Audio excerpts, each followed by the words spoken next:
കൈവശം മേടിച്ചു വന്ന ഞാൻ ആരായിപ്പോ?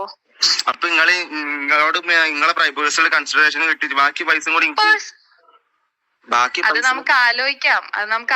ആദ്യം നീ ആ കമന്റ് ഡിലീറ്റ് ചെയ്യും. കമന്റ് അടിച്ച് ചെയ്യൂല നിങ്ങൾ പറയല്ലേ, കാരണം എനിക്ക് അത്ര ഇനി ഞാൻ ഈ കുട്ടിക്ക് വേണ്ടി കമന്റ് ഇട്ട കുട്ടിക്ക് വേണ്ടി എനിക്ക് പോയി സംസാരിക്കാൻ പറ്റുമായിരുന്നു. ഓക്കെ ഞാൻ ഒരൊറ്റ കാര്യം ചോദിക്കട്ടെ. ഞാൻ നിങ്ങളെ ഫൗണ്ടർക്ക് നേരിട്ട് ഞാൻ മെസ്സേജ് ഇട്ടുണ്ട്. മൂപ്പര് ഒന്ന് നെവർ മൈൻഡ് ആക്കിയിട്ടാണിത്. ഒരു നല്ല റീപ്ലൈ മൂപ്പര് തന്നിട്ടില്ല. ഇനി ഇൻസ്റ്റയിൽ ഇപ്പോഴും ആ ചാറ്റ് ഉണ്ട്.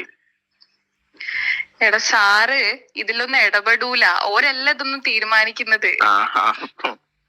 ഞാൻ എനിക്ക് പൈസ കിട്ടുന്നില്ല.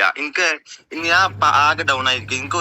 ഞാൻ ഇപ്പോഴും ഒരു ജോലിക്കോ ഒരു കാര്യത്തിൽ എനിക്ക് പോകാൻ പറ്റില്ല. കാരണം എനിക്ക് തടി അരങ്ങിയിട്ടുള്ള ഒരു ജോലി എന്നെ കൊണ്ട് എടുക്കാൻ പറ്റില്ല. എനിക്ക് അത്രയും പ്രശ്നമുള്ള ആളാണ് ഞാൻ. അത് നിങ്ങൾ മനസ്സിലാക്കണില്ല. അത്രയും കാര്യങ്ങൾ നിങ്ങളെ കൈയും കാലം പിടിച്ച് എത്ര നിങ്ങളുടെ